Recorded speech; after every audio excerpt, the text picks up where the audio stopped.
only through these kind of organizations and this participation can we combat the crime in our area. Policemen are not eyewitnesses, but we need you, your citizens. We need your help in solving some of these crimes. We need you looking out your windows, being nosy, and letting us know what's going on. It's only through your help and cooperation can we solve crimes. Also, during the last year, the chief has implored the help of federal agencies. We have the FBI, we have the DEA, and we have the ATF working in our building.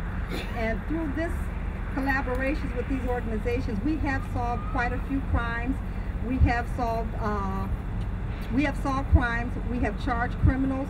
The Lake County Prosecutor's Office, through Bernard Carter, has been a very big help and instrumental in bringing charges to the cases that we have filed. Also, we've worked very closely with the Lake County Sheriff's Department.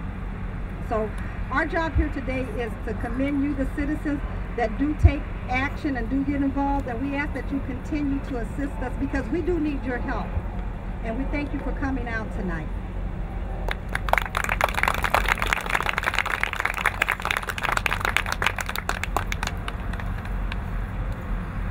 Thank you all, Police Department. Now, just trying to move along right quick here. I want to bring to you now my mother-in-law, Beatrice Martinez, Alex's mother.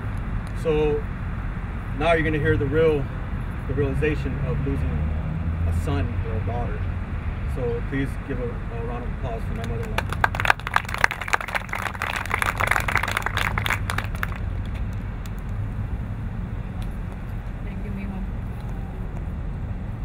Sisters Cry for Justice was created in memory of my son, Alexander Moses Martinez. His sister, Nora, for 11 years did exactly that, cried out for justice. Despite the fact that she had doors closed in front of her face, her determination to get justice for her brothers is why we are standing here tonight. It was not only her cry for justice that made this organization possible. After many years of silence, people finally came forward.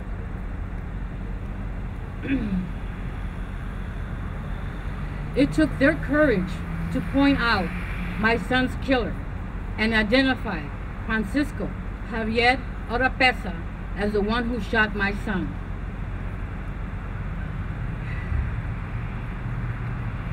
And why he is now a wanted man. We are now just waiting for a phone call from America's Most Wanted to let us know that they have him in custody. Only then will we be able to have closure in our lives. The pain and the longing for our son, brother, and uncle will never go away. It will always be there because our family is not the same. There is a loss that will not be filled until the second coming of our Lord Jesus Christ. And why my daughter Nora and our family know exactly what many families are going through and the pain they have to endure every day for the loved one they have lost. And why Nora created a Sisters Cry for Justice. She wants to help other families to overcome their pain and hopelessness, but she cannot do this by herself. She needs help. She needs those who know what they saw and who they saw, to have courage to come forward so these families can have peace in their mind, knowing these people are put away and cannot hurt anyone again. There are so many families who are going through this pain and losing their loved ones. And you can help just by a phone call, can bring peace of mind and help get these families, these killers off the streets and put them where they belong. To make East Chicago a safe place to raise a family without fear of losing a loved one. Without your courage, East Chicago will not be safe. Please come, join us, and help us to get justice for these families so they can have peace again. We need your courage Don't let them take another loved one, because it hurts. May God bless everyone and guide you tonight safely home.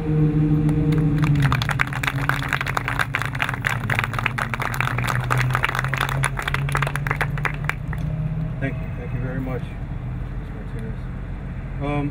Now we're gonna hear from the stand-in, Lenny, the city councilman for this district is on vacation, so standing in his place is Beverly. Thank you. Hello, my name is Beverly Armenta. I'm here on behalf of Lenny Francisci, the 2nd District Councilman here. He's on a pre-planned trip with his family out of town. Lenny wanted everybody to know here and the family that he supports this organization and works very hard with the police department in trying to curb crime in his area here. I agree with the police people here that we have to do our part, because I'm a resident here also, and they've had community meetings that they've held at St. Stan's, and many of you have been there, and Lenny has given his his home number, his cell phone number. I've given my name and my number because he lives on that side, I live this way. I'll be glad to be the one to call the police if there's any crime being committed. If you see somebody suspicious out there, it doesn't belong, a car parked that's never been there before, please call. I will be the tattletale. I will call. Okay, so like again, if you live in this district, I'll be glad to give my name after this, my number. Please call me any time of the day or night, and I'll answer. I'll answer. Okay.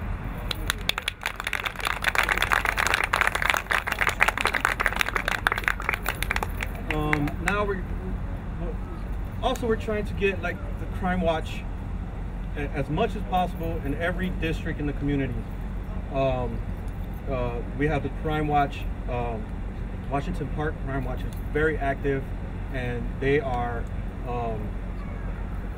something that everybody in the community should take heed to and look at their examples. They do a wonderful job in their community, and I think that could be done throughout all of East Chicago, from this park to the park at the end of EC.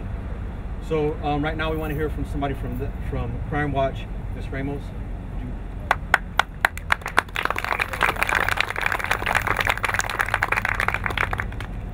Good evening. I'll be brief so that we can have good weather. My name is Lilia Ramos, and I stand here before you as a resident, first and foremost, and a mother of 4 boys. I have 4 men here between the ages of 18 to 25, and believe it or not, crime has, especially gun violence, has affected our family through their friends, through our neighbors. So what we did in our community, I'm also a precinct committee person, and what we did in my community is we formed a Crime Watch group. About a year and a half ago we started meeting, and we had a couple meetings at St. Stan's through Lenny Francisci, the council person in our 2nd district. And sometimes through our Crime Watch groups we have small groups, and sometimes we have large groups. But that doesn't stop us. We're going to continue to meet. If anyone is interested in meeting, our group is currently called EC8 Crime Watch. We meet every last Thursday of the month, and if you see my t-shirt, I have residents here. If you see the name on the back and you're interested in joining, whether you're in my precinct or not, we can come together and meet as a group. Please see one of us and get some information. Again, I'm here to support Sisters Cry for Justice, and I praise them and I commend the family for their courage to stand before you and continue to fight for violence against crime. Thank you.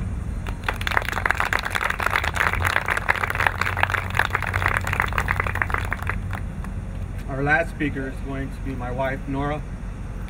She's the president of the Sisters Cry, and like I said, this is our 2nd year involved in this. Years, leading up to this one, or last year, we were talking about it, and then we just kept hearing about people dying in East Chicago. I'm from East Chicago. I went to elementary school. I graduated from EC Central, and I'm proud to be from East Chicago. But I don't like hearing all the other stuff, young people dying for no apparent reasons. So with that, I want to introduce you to my wife, Nora, and she's going to speak a little bit about the organization. Thank you.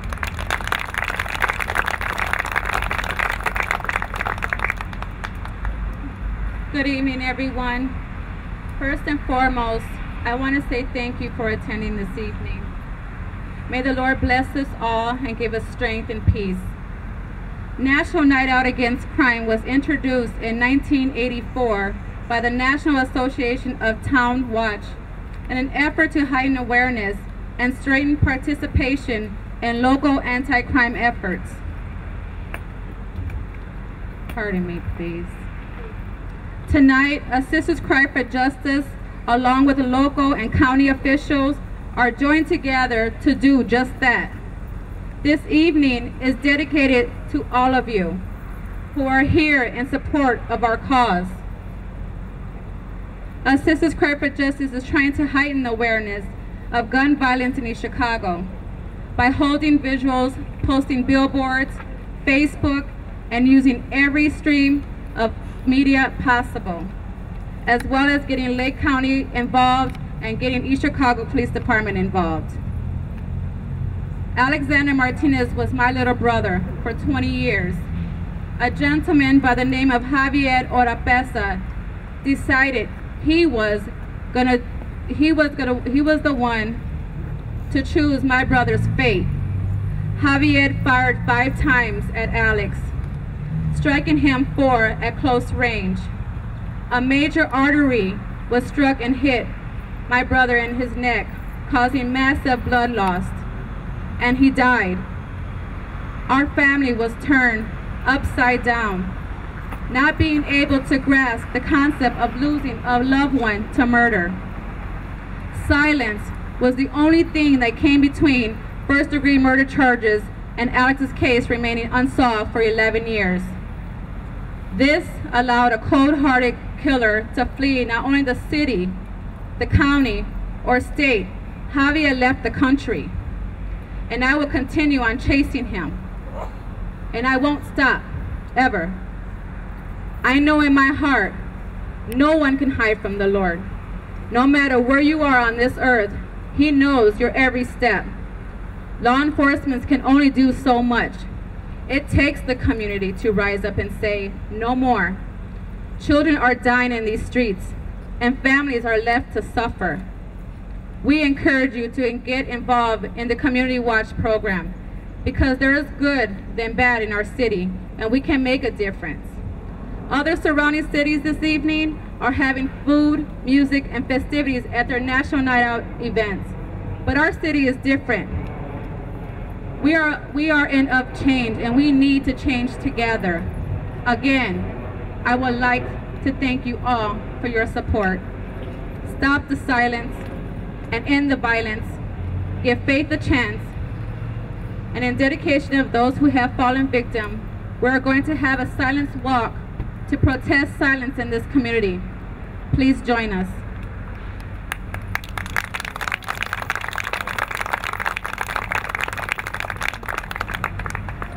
Right now, if y'all would, like my wife said, we're gonna walk down North Cotton North all the way to Chicago Avenue, and then go left towards Post 369. If you would, just follow our lead.